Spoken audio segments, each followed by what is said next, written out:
ख्वाब होता है कि उसकी औलाद पढ़ लिख कर कामयाब इंसान बने, माँ बाप से कहीं ज़्यादा बुलंदियाँ ऊंचाइयाँ छुए। मगर ये ऊंचाइयाँ छूने के लिए एकाग्र मन, सच्ची लगन और कड़ी मेहनत की ज़रूरत होती है। कुछ बच्चे ऐसे होते हैं जो इन सभी चीज़ों को करने में पीछे नहीं होते हैं, बल्कि आगे हो जाते हैं, और कुछ बच्चे ऐसे होते हैं जो राह भटक जाते हैं। इस बात को लेकर बच्चों के बीच में टकराव की स्थिति पैदा हो जाती है। आज की इस कहानी से भी कुछ ऐसा ही होता है और कहानी का अंत एक महिला को अपनी जान भी गंवानी पड़ जाती है। दोस्तों, आज की कहानी जो मैं आपको सुनाने जा रहा हूँ, ये कहानी है महाराष्ट्र के नवी मुंबई की। नवी मुंबई का थाना है रवाले और इसी का इलाका है एरोनी। एरोनी थाना क्षेत्र से शैलेश नाम के एक व्यक्ति का पुलिस के पास फ़ोन पहुंचता है और वो कहता है उसकी बहन खुदकुशी करने जा रही है, उसे बचा लीजिए। क्योंकि उसके फ़ोन पर अभी कुछ देर पहले एक मैसेज पहुंचता है कि मैं इस ज़िंदगी से तंग आ चुकी हूं और मैं अब जीना नहीं चाहती। इसके बाद पुलिस मौके पर पहुंच जाती है, लेकिन तब तक काफ़ी देर हो चुकी होती है। महिला की जान जा चुकी होती है। महिला कमरे के अंदर बंद है।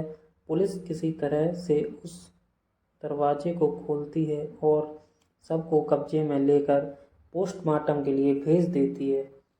पुलिस जब जांच करती है तो पता चलता है कि महिला ने मरने से पहले अपनी देवरानी, देवर, पति और भाई को मैसेज किया था। लेकिन सबसे पहले उसका सगा भाई शैलेश उसके मैसेज को देखता है। पति घर से बाहर है और देवर देवरानी भी घर से बाहर रहते हैं। बाकी इस घर में एक बेटी है और एक बेटा है। बेटी लगभग 15 साल की है और बेटा लगभग 6 साल का है। पुलिस इस मामले की पड़ताल करती है, सबको कब्जे में लेकर पोस्टमार्टम को भेजती है। कुछ ही टाइम में पोस्टमार्टम रिपोर्ट भी आ जाती है। पोस्टमार्टम रिपोर्ट में खुलासा होता है कि इस महिला के सिर पर चोट लगी है और इसने खुदकुशी नहीं की है, बल्कि गला घोंटकर हत्या की गई है। अब पुलिस के लिए बड़ा सवाल था कि उसी के फ़ोन से मैसेज किया गया है कि वह खुदकुशी कर रही है, लेकिन पोस्टमार्टम रिपोर्ट कुछ और कह रही है। पुलिस के पास कोई सबूत हाथ नहीं लग रहा था। घर वालों से पूछताछ की, लेकिन पूछताछ में कोई बात निकल कर सामने नहीं आ रही थी। आखिरकार पुलिस को एक महिला कांस्टेबल की तैनाती करनी पड़ जाती है और इस तैनाती के दौरान उस महिला कांस्टेबल को पता चलता है कि 27 तारीख को भी इस घर में विवाद हुआ था।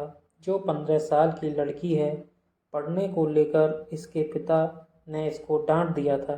तभी पुलिस से फ़ोन करती है। पुलिस मौके पर आती है। काउंसलिंग के बाद मामला सुलझा दिया जाता है।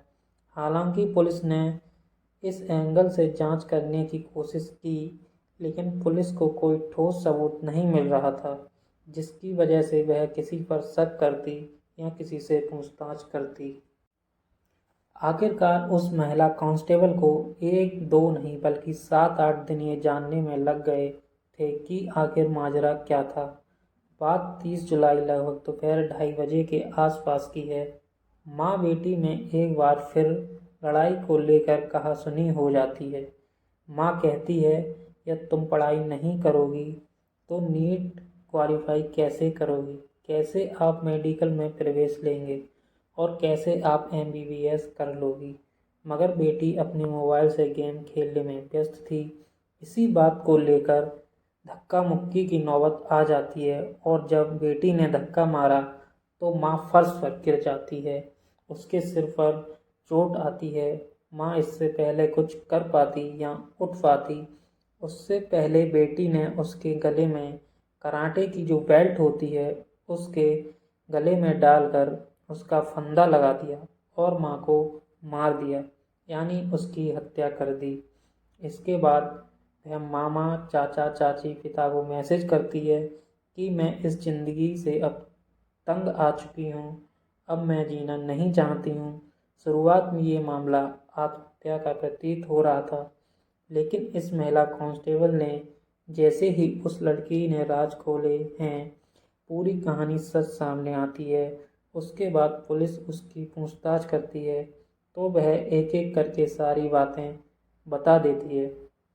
दरअसल मामला पढ़ाई को लेकर ही विवाद शुरू हुआ था और ये एक हत्या पर आकर खत्म हो गया। दोस्तों, माता पिता की जिम्मेदारी बनती है कि अपने बच्चों को फ़ोन देने से पहले उन्हें सही रास्ते पर लेकर आएं और जो गलत रास्ते प्यार से सुलझाए जा सकते हैं वो गुस्से से कभी नहीं सुलझाए जा सकते। अगर आपको कहानी अच्छी लगी हो तो हमारे चैनल को सब्सक्राइब कीजिए।